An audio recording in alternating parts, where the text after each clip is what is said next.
너희는 멈춰 서서 내가 하나님인 줄 알아라. 세상 만민이 나를 높이 받들어 섬기리라. 야곱과 씨름하신 하나님이 우리를 위해 싸우시고 만군의 하나님께서 우리를 보호하신다. 아멘.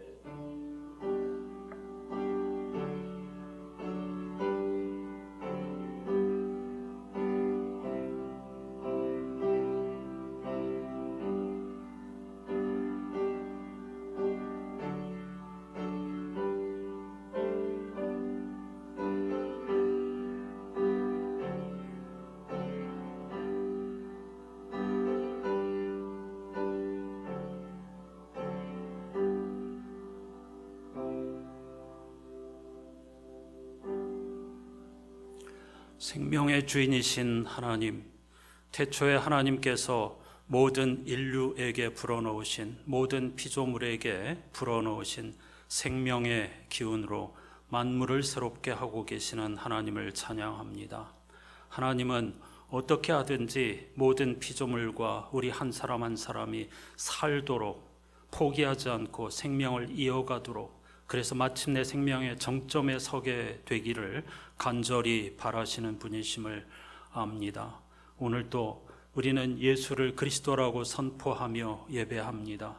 모든 피조물들이 우연히 생겼거나 혹은 덧없이 흘러가고 반복하는 일상이 아니라 하나님의 창조의 절정, 그 완성을 향한 길 위에 우리가 서 있다는 사실을 기억하게 해주시고, 예수를 그리스도라고 선포하고 주님 오심, 생명 완성을 간절히 갈망하는 삶의 방향을 잃지 않도록 도와주시옵소서. 예수 그리스도의 이름으로 간절히 기원하옵나이다. 아멘.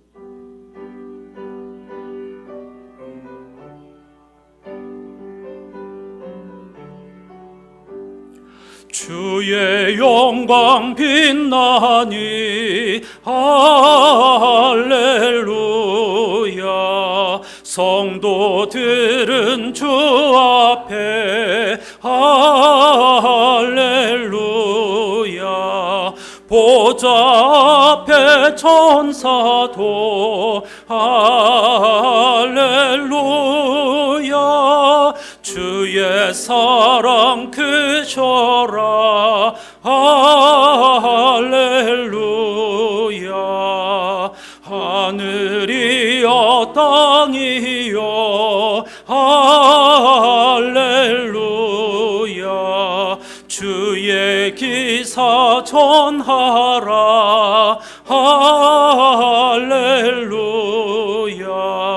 만물들아 영원히 할렐루야. 서로 화답하여라 할렐루야.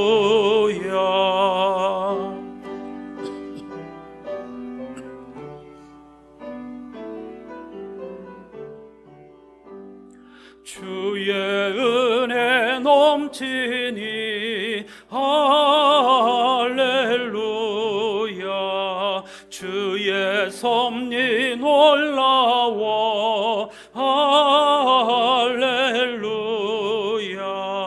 주의 역사 크셔라 할렐루야.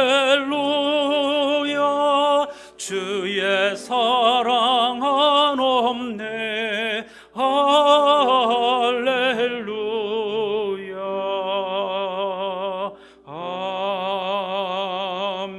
아멘. 자리에 앉으시기 바랍니다. 우리의 삶의 길 방향을 잃지 않고 올 한 해 선한 싸움을 싸워가기 위한 내용으로 함께 기도하십시다. 신실하신 주님, 새해를 맞으며 다가왔던 우리 안의 설렘과 걱정을 고백합니다.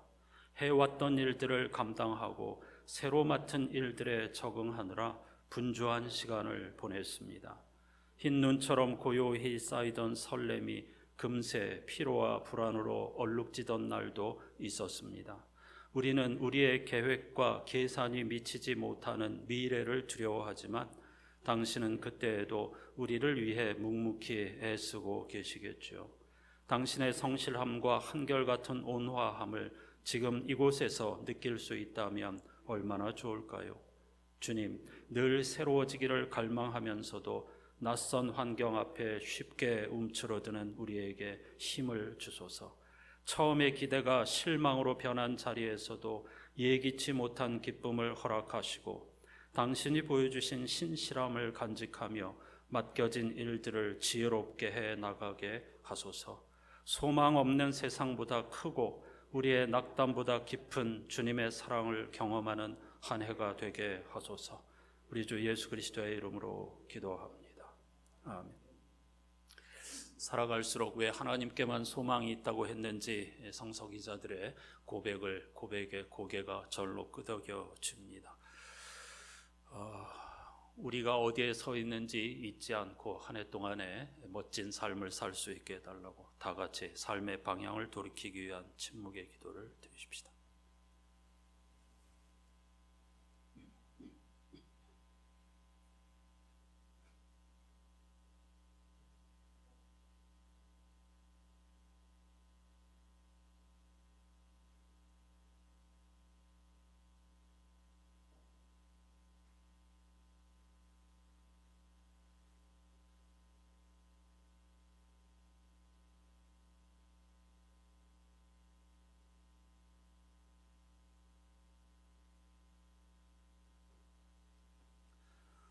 하나님의 한없는 사랑을 경험한 예언자 미가는 이렇게 고백하였습니다. 어느 신이 주님 같습니까? 주님은 우리의 잘못을 치워버리십니다. 노여움을 언제까지나 품지는 않으십니다. 오히려 주님은 한결같은 사랑을 즐겨 베푸시는 하나님이십니다. 아멘.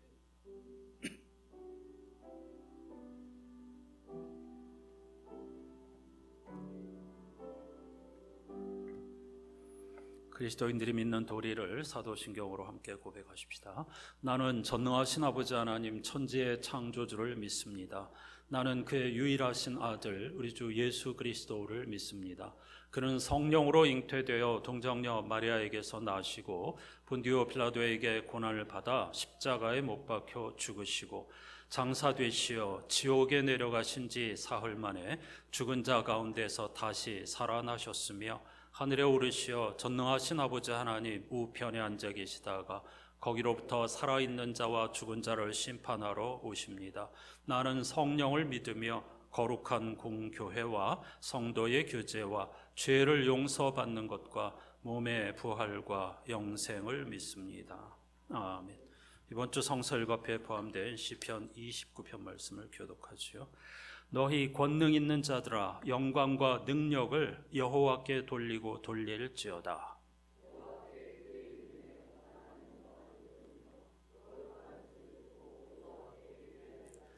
여호와의 소리가 물 위에 있도다. 영광의 하나님이 우레소리를 내시니 여호와는 많은 물 위에 계시도다.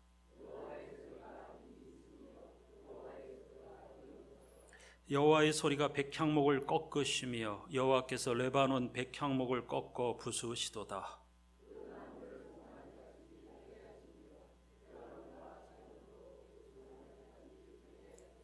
여호와의 소리가 화염을 가르시도다.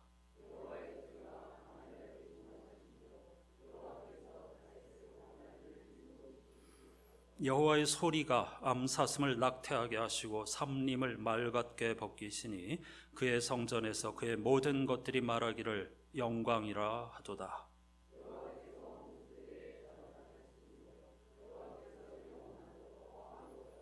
함께합니다.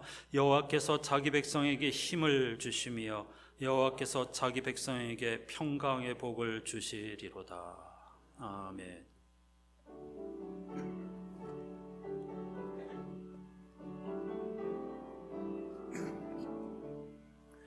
예수를 나의 구주 삼고 성령과 피로써 거듭나니 이 세상에서 내 영혼이 하늘의 영광 누리도다.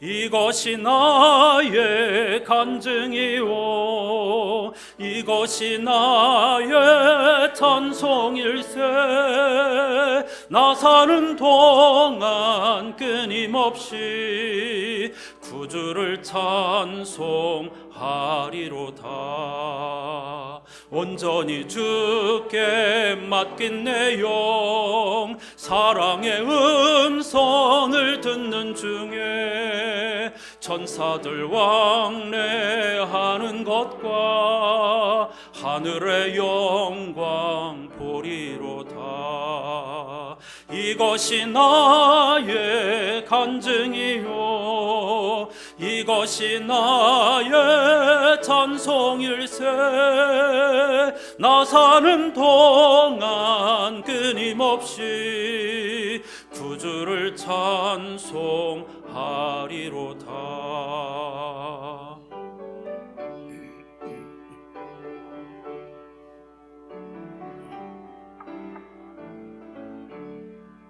주 안에 기쁨 누림으로 마음의 풍랑이 잔잔하니 세상과 나는 간 곳 없고 구속한 주만 보이도다 이것이 나의 간증이요 이것이 나의 찬송일세 나 사는 동안 끊임없이 구주를 찬송하리로다 아멘.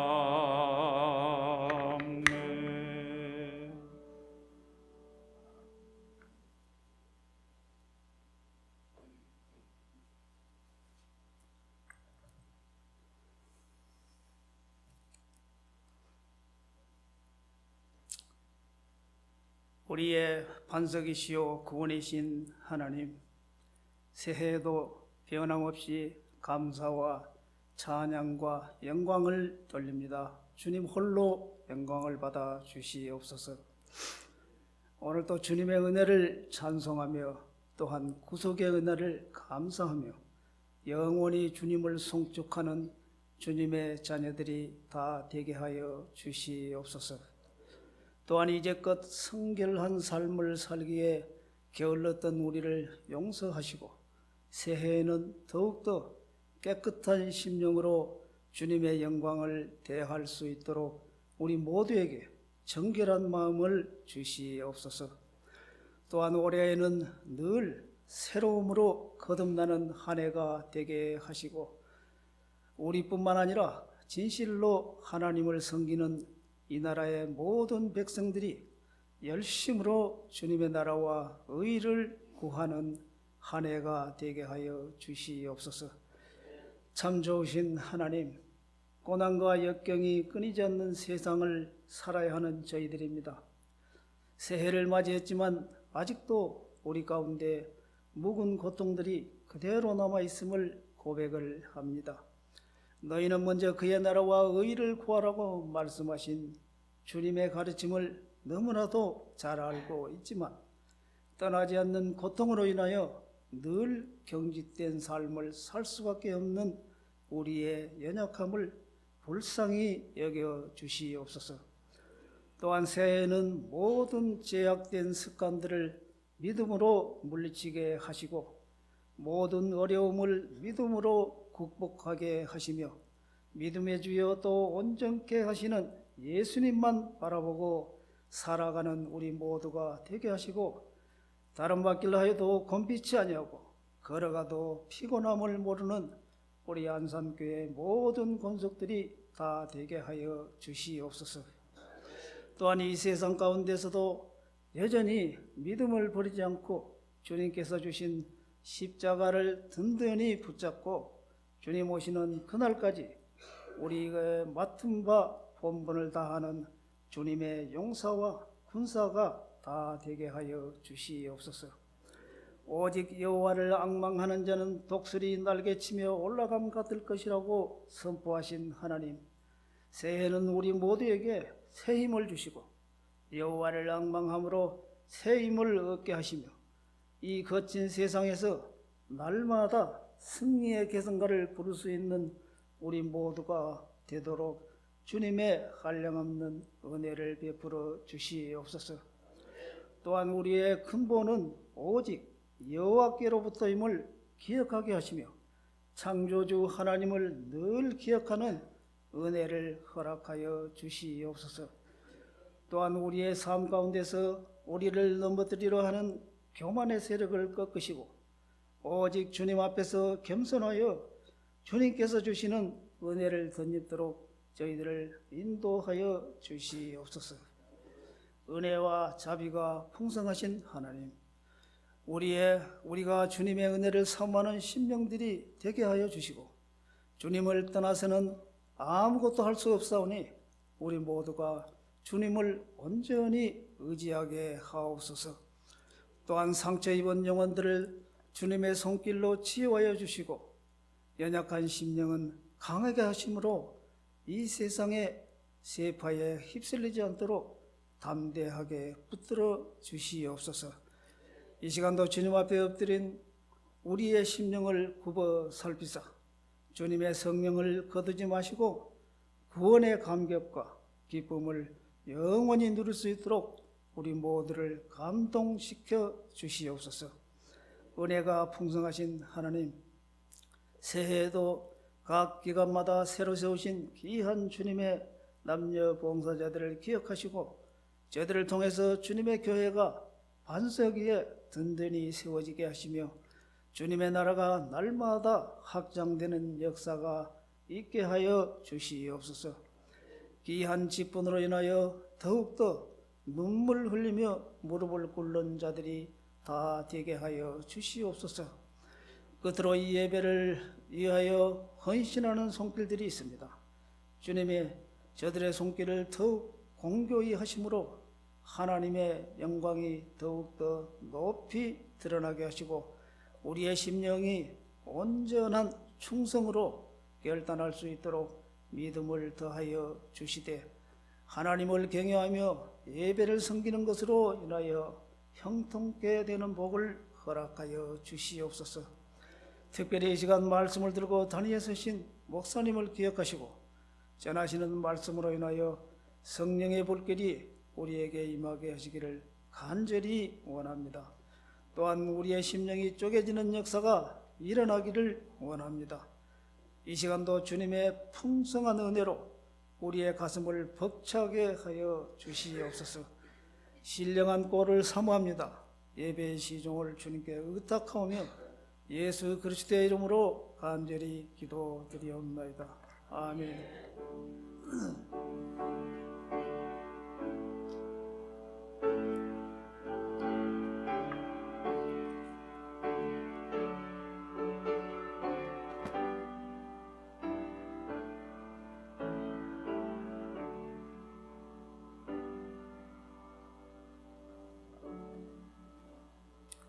모두 자리에서 일어나셔서 오늘 우리에게 주시는 하나님의 말씀을 경청하겠습니다. 주연저로 첫 번째 주일에 주시는 하나님의 말씀은 신약성서 마태복음 3장 16절과 17절입니다. 메시지 성서로 읽겠습니다. 예수께서 세례를 받고 물에서 올라오시는 순간 하늘이 열리고 하나님의 영이 비둘기같이 내려와 그분 위에 머무는 것을 보셨다. 성령과 더불어 한 음성이 들려왔다. 다 함께 이는 내가 사랑으로 선택하고 구별한 내 아들 내 삶의 기쁨이다. 아멘. 자리에 앉으시기 바랍니다. 창조의 완성을 위해서 지금도 쉼없이 성실하게 일하고 계시는 위대하신 하나님을 찬양하는 메들리 연속 이어지는 곡을 함께 하십시다.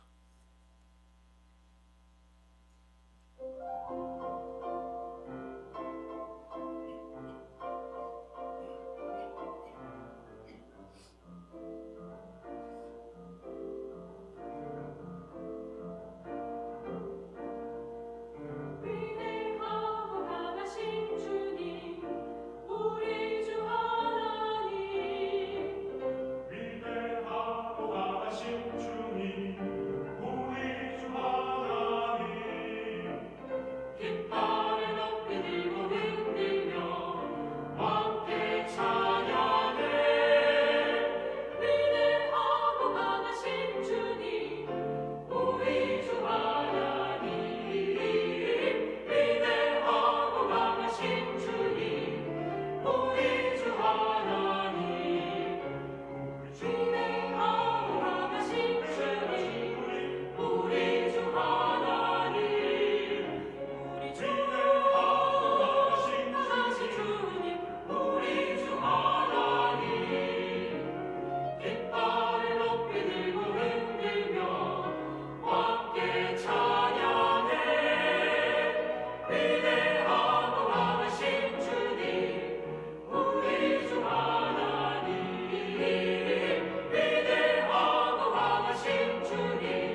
아멘. 하나님의 행하신 위대한 일은 구원입니다. 오늘 이번 주 성서일과표의 아름답고 보배로운 말씀들을 통해서 하나님의 행하신 크고 위대하신 일 한복판 속으로 함께 들어가 보시겠습니다. 우리는 성서의 첫 번째 책인 창세기를 읽으면서 새해를 시작하였습니다. 창세기 1장과 2장은 인간 창조의 목적을 서로 다른 언어로, 서로 다른 방식으로 우리에게 들려주고 있습니다. 하지만 본질적 메시지는 충돌하지 않으며 상호 보완적으로 이해하는 것이 좋습니다. 먼저 창세기 1장이 하나님의 형상으로 인간을 창조하셨다는 하늘로부터의 창조 선언을 통해 인간의 존엄성과 권위, 그리고 인간이 통치자의 사명을 부여받았다는 사실을 강조하고 있습니다. 창세기 1장은 철저히 위계 질서를 강조하고 있습니다. 하나님에서 인간, 그리고 인간에서 나머지 피조물로 향하는, 따라서 우리 인간은 하나님을 닮은 존재로 창조되었는데 그 이유는 이 땅에 인간을 제외한 모든 피조물을 다스리고 돌보고 통치하는 하나님의 대리자의 역할을 하기 위함이라는 사실을 분명히 하고 있습니다. 반면 창세기 2장은 인간이 흙에서 왔고 흙으로 다시 돌아간다는 사실을 상기시켜 줍니다. 땅에서부터의 창조라고 할 수 있겠죠. 그리고 이 2장 이야기를 통해서 인간은 창조 세계와 깊이 연결된 운명 공동체라는 사실, 관계적 존재라는 사실을 강조하고 있습니다. 1장에서는 우리가 분명히 짐승을 비롯한 다른 생명보다 우월한 존재, 그들을 다스리고 통치하는 존재라고 하지만 2장에서는 짐승이나 우리나 똑같이 하나님께서 생명을 거두어 가시면 흙으로 돌아갈 수밖에 없는 존재라는 사실을 역설하고 있습니다. 전도서 지혜자도 인간과 동물이 별 다르지 않다 이렇게 노래하고 있습니다. 모두 다 죽음을 향하여 가는 존재라는 차원에서는 똑같다 그런 뜻이죠. 한쪽이 위로부터 주어진 수직적 소명을 강조한다면 다른 한쪽은 아래로 뿌리 내리고 옆으로 가지를 뻗은 수평적 관계를 강조합니다. 이 둘은 모순이 아니고 모두 다 인간 존재의 본질이자 현상이지요. 내가 어떤 존재인가를 알고 살아가는 것은 얼마나 중요한 일인지 모릅니다. 나는 하나님을 닮은 하나님의 대리자, 통치자인 동시에 흙에서 와서 흙으로 돌아갈 수밖에 없는 존재라는 사실을 항상 잊지 않고 그 사이에 질서와 조화를 이룬다고 하면 우리는 길을 잃지 않고 무사히 목적지에 도달하게 될 것입니다. 결국 인간의 창조 목적은 하나님과 맺은 관계, 그리고 이 땅 모든 피조물 혹은 이웃과 맺은 관계에서 자신에게 주어진 자리와 책임을 충실히 감당하는 데 있습니다. 비록 에덴에서는 쫓겨났지만 태초에 하나님께서 명령하여 주셨던 땅을 가꾸고 지키라고 하는 부르심은 지금도 유효합니다. 농사지으라는 이야기가 아니겠죠. 이 세상을 하나님의 통치 철학을 따라서 잘 보존하고 관리해야 할 책임이 우리 인간에게 있다는 것입니다. 에덴 동산의 실패 이후 인간은 더 이상 아무 탈 없이 평안하게 살아갈 수 있는 존재는 아닙니다. 삶의 조건이 달라진 겁니다. 하지만 여전히 하나님의 형상을 지닌 존재로서 하나님께서 태초에 부여하신 사명을 따라 여전히 이 땅을 섬기고 생명을 돌보며 관계를 지키는 일에 초대받고 있다는 사실을 한순간도 잊지 않아야 하겠습니다. 하나님은 첫사람, 우리 인간 종의 기원이 되는 이들에게 선악과를 먹으면, 다시 말하면 하나님처럼 되고자 하면 반드시 죽는다고 말씀하셨지만 아담은 죽지 않고 자식을 낳으며 긴 생을 살아갔습니다. 우리는 하나님 하면 말씀하신 것은 반드시 지키시는 분이라고 교리적으로 이해합니다. 그래야 하나님의 권위와 권위가 살 수 있고 사람들이 하나님을 신뢰할 수 있다고 여기기 때문입니다.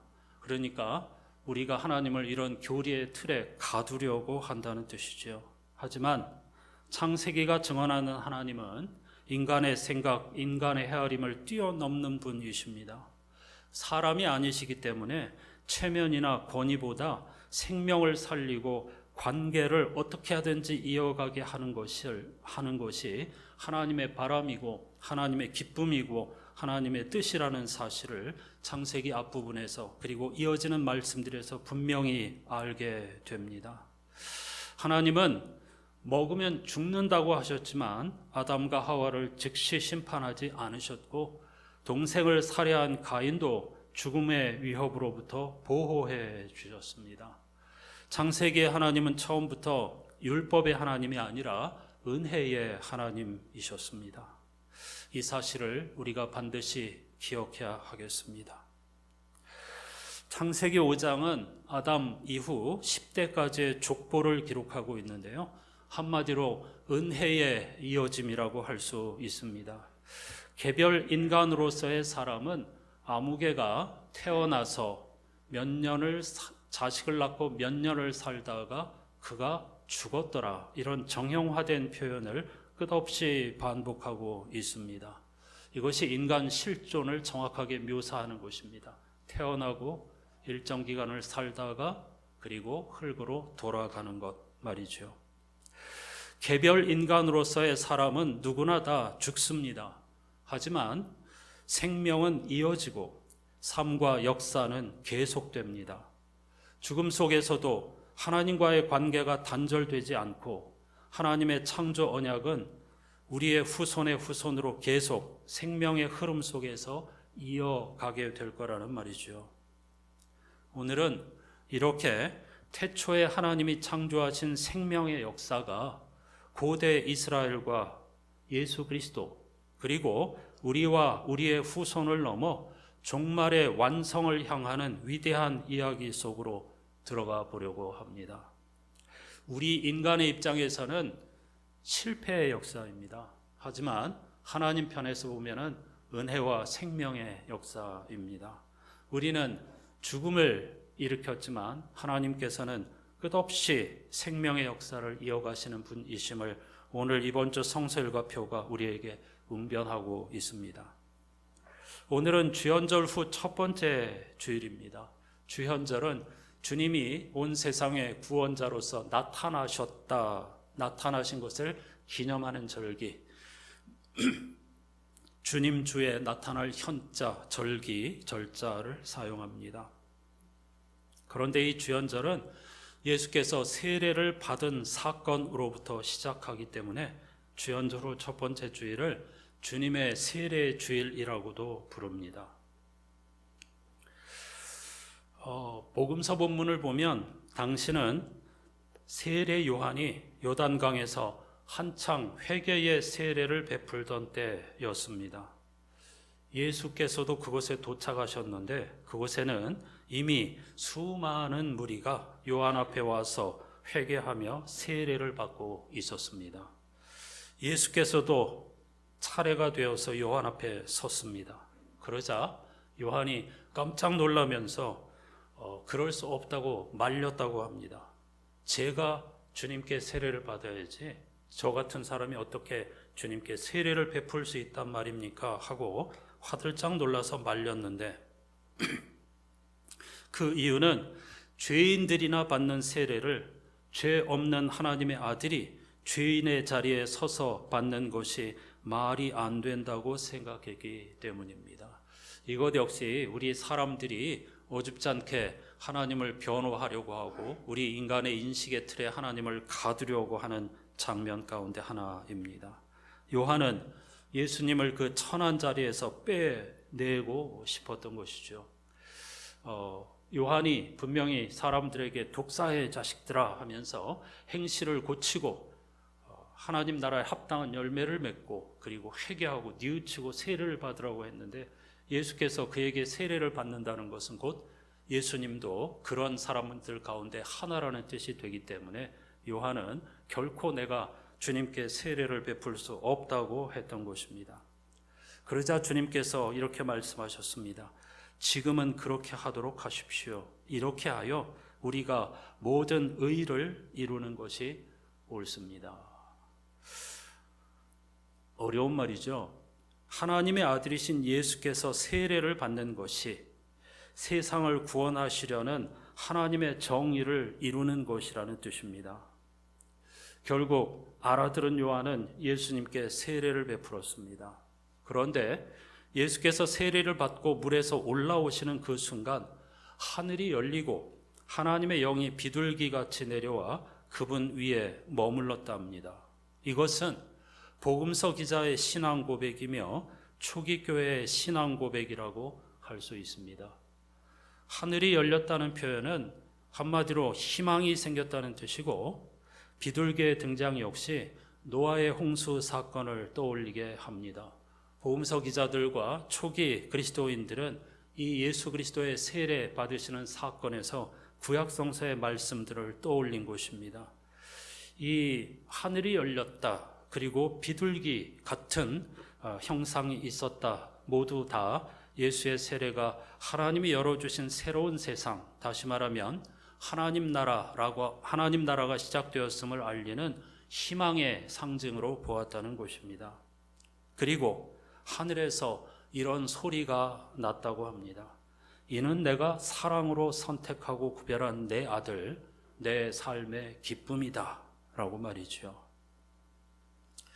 그들이 들었다는 이 하늘의 소리 역시 성서 기자와 초기 공동체의 신앙 고백입니다. 그것은 하늘에서 떨어진 것이 아닙니다. 그들은 예수님의 세례 사건을 구약 성서의 성취로 보았습니다. 그들이 떠올리고 깨달은 말씀이 바로 제1독서 이사야 42장 1절입니다. 여러분 성서 일과표 한번 펼쳐보십시오.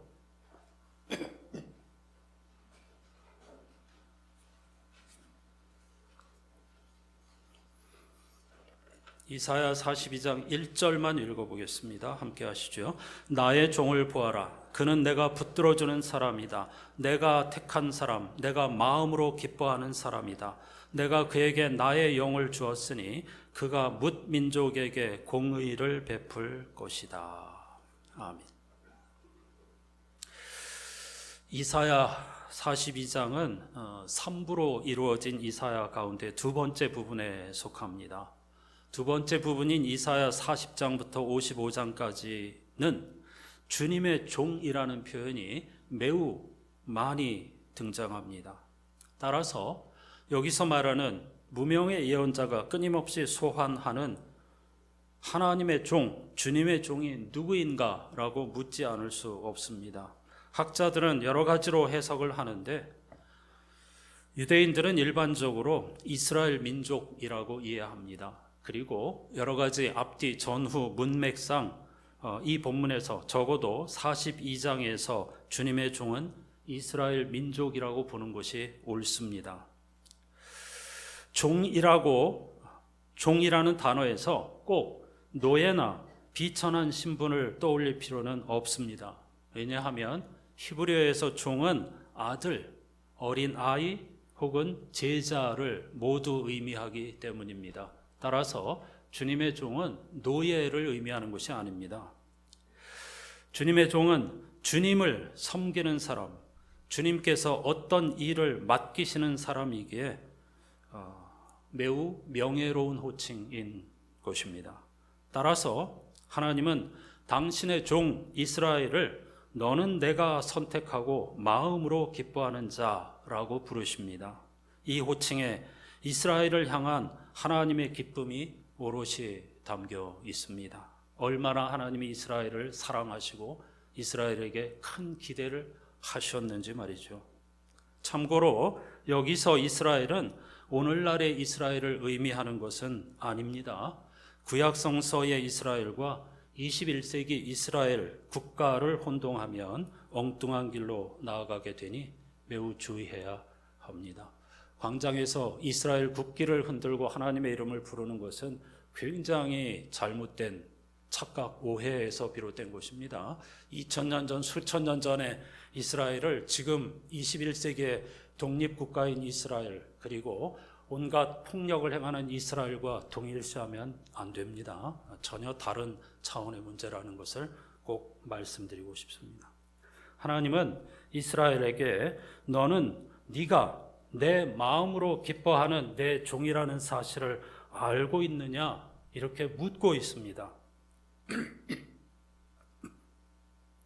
다시 말해 너는 구별된 삶을 통해 하나님의 뜻을 온 세상에 널리 펼치는 거룩한 사명을 받은 존재라는 사실을 알고 있느냐 이렇게 묻고 계신 겁니다. 그리고 이어서 이스라엘이 감당해야 할 그 거룩한 사명을 구체적으로 이렇게 말씀하셨습니다. 내가 나의 영을 그에게 주었은즉 그가 이방에 정의를 베풀리라 라고 말이죠. 하나님께서 당신의 일꾼으로 선택한 종이 할 일, 이스라엘 백성들이 해야 할 일은 한마디로 세상에 정의를 세우는 것이라는 말이죠. 이어지는 말씀에서 하나님이 바라는 정의는 상한 갈대를 꺾지 않고 꺼져가는 등불을 끄지 않으며 포기하지 않는 한결같은 삶을 사는 것임을 알 수 있습니다. 정의는 어떤 개념적인 것이 아니고 공동체 가운데에서 구체적으로 상한 갈대를 꺾지 않고 꺼져가는 등불을 끄지 않으며 포기하지 않는 한결같은 삶을 살아가는 것이다. 그런 사명을 이스라엘에게 맡겨주셨다는 것이죠. 일반적인 세상의 관점, 세계 가치관의 관점에서 볼 때 상한 갈대와 꺼져가는 등불은 관심의 대상이 아닙니다.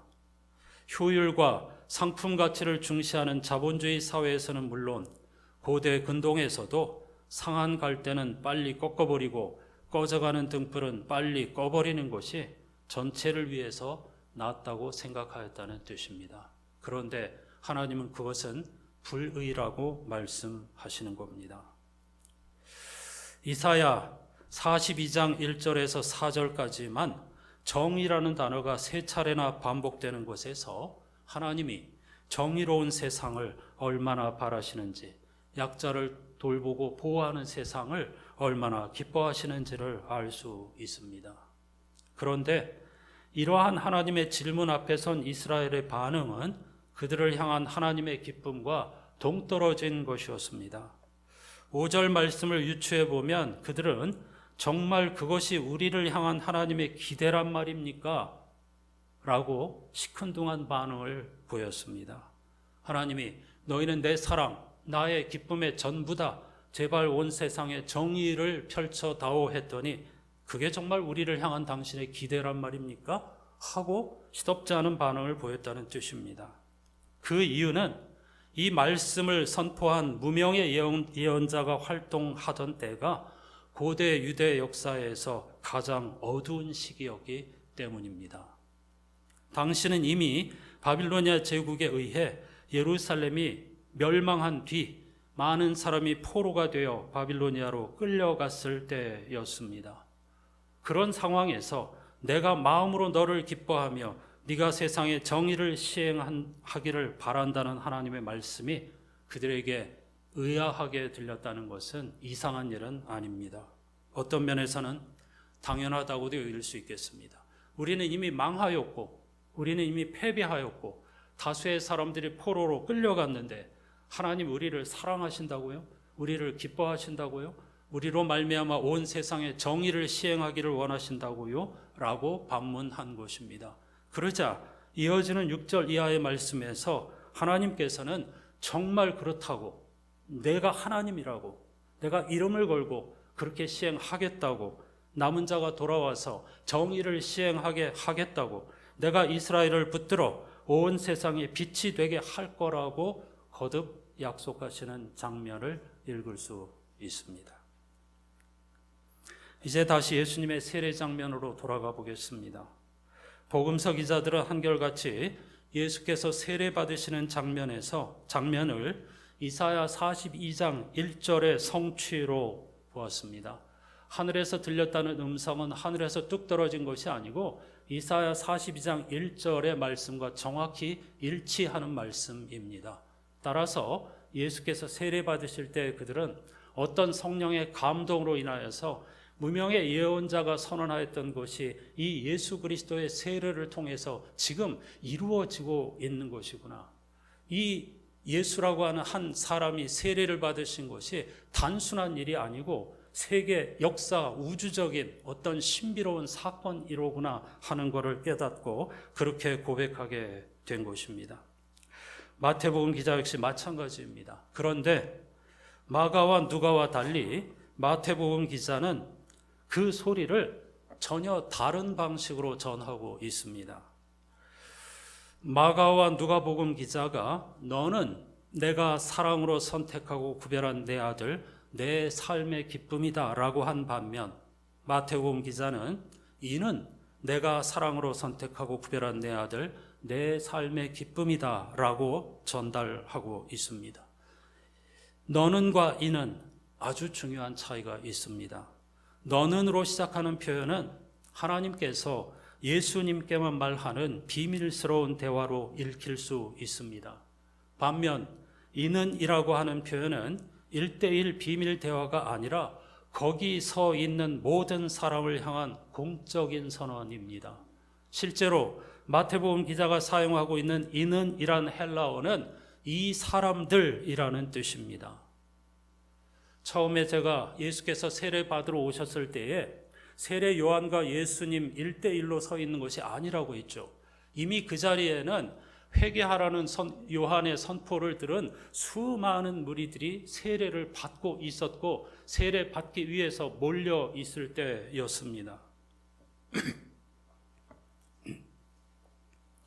하나님은 자신의 삶의 방향을 하나님 나라의 가치를 향해 돌이키고자 하는 모든 사람을 향해 지금 이들 한 사람 한 사람은 모두 내가 사랑으로 선택하고 구별한 내 백성, 내 삶의 기쁨이다라고 선언하신 것입니다. 이 선언 안에 저와 여러분 한 사람 한 사람이 포함되어 있다는 사실을 기억하시기 바랍니다. 하나님은 예수 그리스도의 세례를 통해 임마누엘인 하나님의 아들이 사람들 한가운데에서 도우시고 건지시고 구원하신다고 공적으로 선언하신 것입니다. 예수님의 세례는 이렇게 우리 가운데 한복판으로 들어오신 주님이 구원자라고 하는 예수라고 하는 그분의 이름대로 우리를 돕고 우리를 구원하시겠다는 하나님의 신실한 약속이자 거룩한 선포라고 할 수 있습니다. 여러분, 창세기 서막에서 하나님은 첫사람의 범죄 그리고 그들의 후손을 통해서 거듭 그리고 증폭되는 타락과 범죄에도 불구하고 이 세상을 절대 포기하지 않고 어떻게 하든지 살리고 어떻게 하든지 살아내게 하시려는 생명의 주인이시라는 사실을 알 수 있습니다. 하나님은 그 생명의 역사를 이어가기 위해서 고대 이스라엘을 당신의 종으로 선택하셨습니다. 하지만 이사야 42장의 백성들의 반응에서 볼 수 있듯이 안타깝게도 이스라엘은 그 사명을 감당하는 데 실패하였습니다. 하지만 이스라엘의 실패는 하나님의 생명의 역사를 이어가고자 하는 의지를 꺾을 수도 없었고 멈출 수도 없었습니다. 인간의 헤아림을 뛰어넘는 하나님께서는 친히 이 세상에 우리와 똑같은 사람으로 오시기로 작정하였습니다. 그리고 때가 되어서 마침내 죄인들이 받는 세례의 대열에 동참하심으로써 예수 그리스도를 통해서 우리에게 생명을 주셨고 그리고 그 생명을 땅끝까지 세상 끝날까지 이어가게 하시겠다고 선언하신 것입니다. 이스라엘 백성들의 사명은 따라서 예수 그리스도에게로 이어졌고 오늘날 세례받은 그리스도인인 저와 여러분 한 사람 한 사람에게로 이어졌다는 사실입니다. 그 사명은 바로 온 세상에 정의를 행하는 것입니다. 상한 갈대를 꺾어버리지 않고 꺼져가는 심지를 꺼뜨려버리지 않는 그런 세상을 만들어가는 것이 바로 교회 공동체와 저와 여러분의 사명이라는 것이죠. 저와 여러분 한 사람 한 사람, 즉 인간 개체는 태초의 명령대로 언젠가 곧 죽을 것입니다. 하지만 피조 세계와 인류의 생명은 우리의 죽음과 관계없이 우리의 후손들을 통해서 계속 이어지게 될 것입니다. 그리고 그 생명의 역사는 마침내 하나님의 결정적인 때 카이로스가 임하면 위대한 생명의 이야기가 완성될 것입니다. 저와 여러분은 그 가운데에 한 복판에 서 있습니다. 2026년 하나님의 선물이며 기회인 이 한 해를 여러분 어떻게 살아가야 할까요? 이번 주 성서 일과표가 그걸 분명히 우리에게 들려주고 있습니다. 하나님은 생명을 창조하셨고 생명을 사랑하시는 분이십니다. 어떻게 하든지 죽음의 세력이 생명의 세력을 끊지 못하게 하시려고 이스라엘을 선택하셨고 결국 그들이 실패하자 예수 그리스도를 보내주셨고 예수도 십자가에서 죽게 되자 다시 살려내셨고 그리고 세례받은 우리를 통하여서 이 생명의 역사를 하나님의 결정적인 때까지 끊임없이 이어가기를 바라시는 것입니다. 성도인 우리들 한 사람 한 사람이 바로 그런 위대한 생명과 사랑의 서사를 써내려가는 주인공이라는 사실을 기억하시기를 바랍니다. 찬송가 290장의 시인은 주님이 우리를 위해서 항상 빌고 계신다. 다시 말하면 이 거룩한 사명을 감당하기 위해서 마치 무명의 예언자가 이스라엘 백성들에게 너는 하나님의 기쁨의 전부라고 하나님이 너를 통해서 정의를 생명을 이어가기를 원하신다고 말씀하셨던 것을 떠올리게 하는 것처럼 오늘 우리들을 하나님께서 절대 포기하지 않는다. 절대 놓지 않는다. 이렇게 고백하고 있는 것이죠. 후렴을 난 널 놓지 않아 이렇게 재해석한 가사로 함께 찬양하십시다.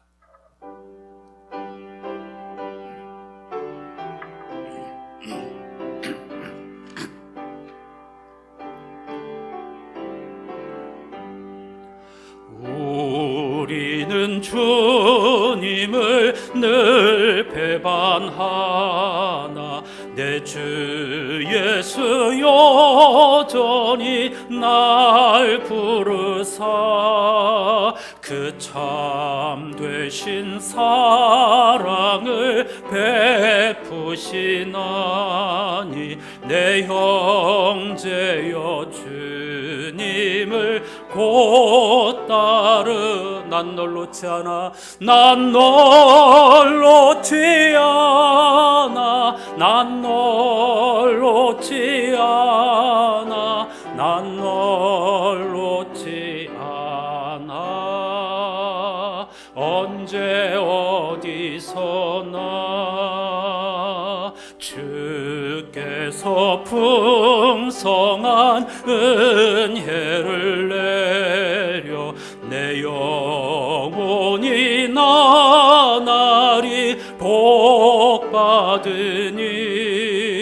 주 예수를 너희도 구주로 섬겨 곧 따르면 풍성한 복 받겠네 난 널 놓지 않아 난 널 놓지 않아 난 널 놓지 않아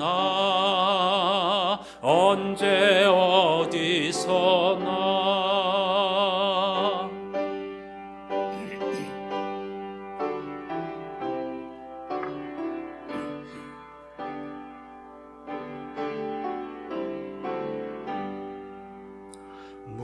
무거운 짐 지고 애타는 인생 주 예수께 돌아와 곧 쉬어라 내 주 예수 너희를 돌보실 때에 참 복락과 안위가 넘치겠네 난 널 놓지 않아 난 널 놓지 않아 난 널 놓지 않아 언제 서로를 축복하면서 주 널 놓지 않아 주 널 놓지 않아 주 널 놓지 않아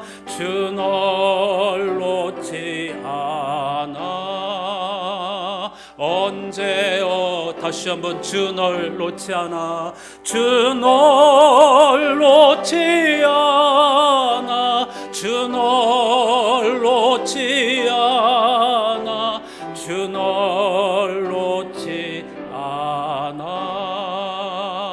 언제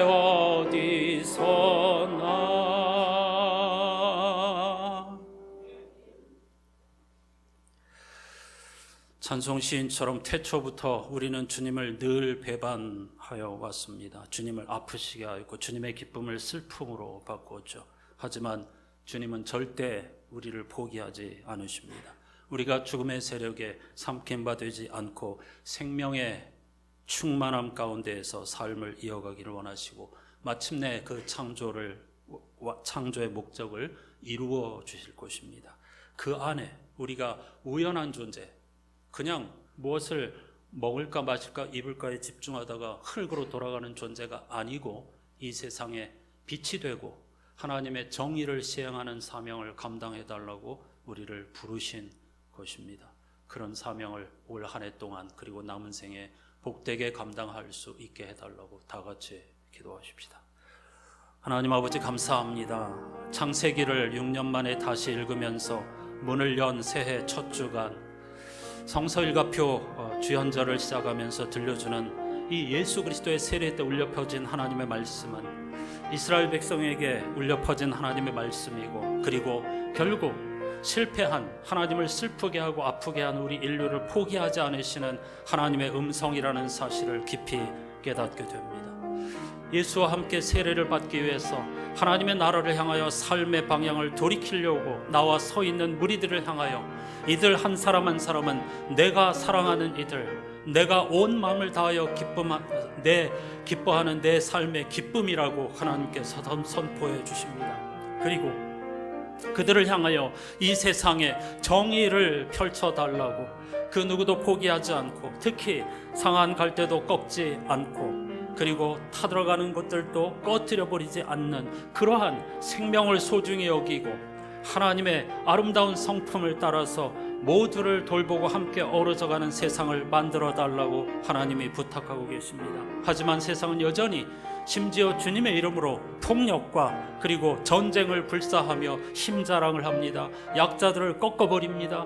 주님의 탄식이 들려옵니다. 애통하는 자가 복이 있다고 하신 주님의 말씀에 귀를 기울이게 해주시고, 이 한 해 동안에 우리가 우연히 한 해를 또 살고 그냥 늙어가는 것이 아니라 하나님의 이 거룩하고 위대한 사명을 위대하신 주님을 따라 잘 감당하는 위대한 하나님의 무리들, 거룩한 백성들이 되게 해 주시옵소서.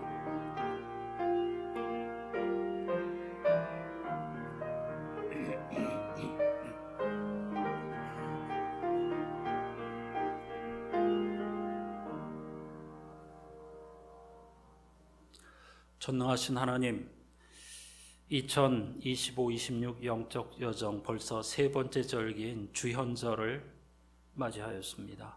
주현절은 예수 그리스도의 세례로부터 시작되는 절기입니다. 예수 그리스도의 세례가 바로 하나님의 나라가 시작되었고 새하늘과 새 땅이 시작되었다는, 이미 완성되었다는, 그리고 그 완성된 하나님의 나라가 우리의 삶으로 깊이 말처럼 쏜살같이 달려들어오고 있다는 선언이 바로 예수 그리스도의 세례 때 울려 퍼진 하나님의 음성이었습니다. 그것은 하나님께서 구약 성서에서 이미 들려주신 음성이었지만 이스라엘이 그 사명을 감당하지 못하고 실패하였기에 하나님은 예수 그리스도를 통하여서 우리에게 그 생명을 이어주셨습니다.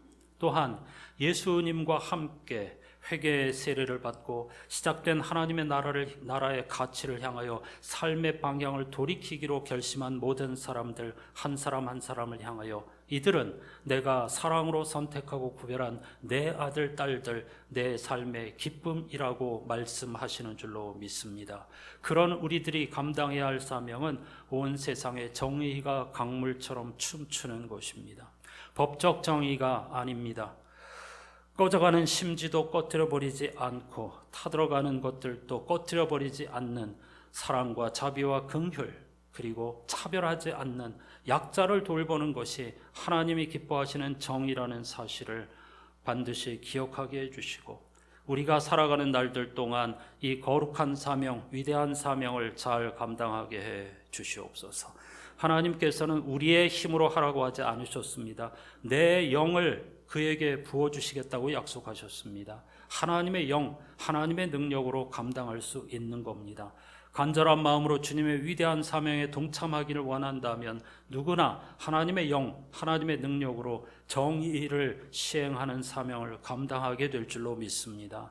하지만 불행하게도 오늘날은 여전히 미국이나 러시아나 이스라엘이나 팔레스타인이나 서로 자신들의 무기, 전쟁 능력을 자랑하고 힘을 자랑하고 폭력적인 방법으로 이 세상을 주장하고 쟁취하려고 합니다. 예수의 세례 때 들려주신 하나님의 말씀 제 귀에 쟁쟁합니다. 하나님의 안타까움, 그 기쁨이 슬픔으로 바뀌어버린 세상 속에서 우리 안산의 교우들 한 분 한 분은 애통하는 자, 슬퍼하는 자가 복이 있다는 주님의 말씀을 아멘으로 화답하며 행복자의 대열에 동참하게 해 주시옵소서. 이 한 해 동안 남은 우리의 인생 동안에 세상의 가치관에 노예가 되어 공포에 사로잡히거나 무엇을 먹을까 마실까 입을까 생각하고 고민하고 집중하다가 흙으로 돌아가는 것이 아니라 이 하나님의 거룩한 사명을 멋지게 감당하는 품이 있는 삶을 살아가는 거룩한 백성들이 되게 해 주시옵소서. 예수 그리스도 이름으로 간절히 기도하옵나이다. 아멘.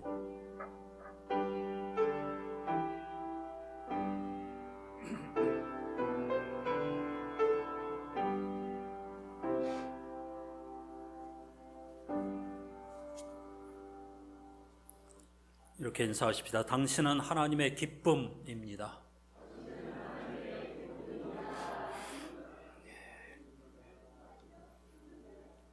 오늘날 우리 그리스도인의 사명이 얼마나 위대하고 놀라운 것인가, 이걸 하루도 잊지 않고 여러분의 있는 그 삶의 자리에서 하나님이 기뻐하시는 가치들을 최선을 다해 실천하는 한 해가 될 수 있기를 다시 한번 주님의 이름으로 축복합니다. 오늘 예배 후 본당에서 권사회로 모이고요. 식탁 교제를 나누신 후에 1시 30분부터는 배움주일, 올 한 해에 하나님께서 우리에게 주신 사명이 무엇인가를 토대로 하여서 비전을 스케치해보는 시간을 갖도록 하겠습니다. 많은 참여를 부탁드립니다. 우리 교회는 대림절부터 새로운 해를 교회력에 따라 시작하는데, 대림절, 성탄절 이렇게 지나고 또 태양력으로도 새해를 맞으면 저도 인간인지라 몸과 마음이 무척 지친 상태가 됩니다. 그래서 항상 이맘때쯤 제가 한 주 이렇게 여러분께 양해를 구하고 기도 주간을 갖습니다. 이번 주에 제가 잠깐 방문한 딸도 다시 미국으로 돌려보내고 좀 쉬도록 하겠습니다. 기도해 주시기를 바랍니다. 다 같이 자리에서 일어나셔서 교제의 찬송을 부르십시다.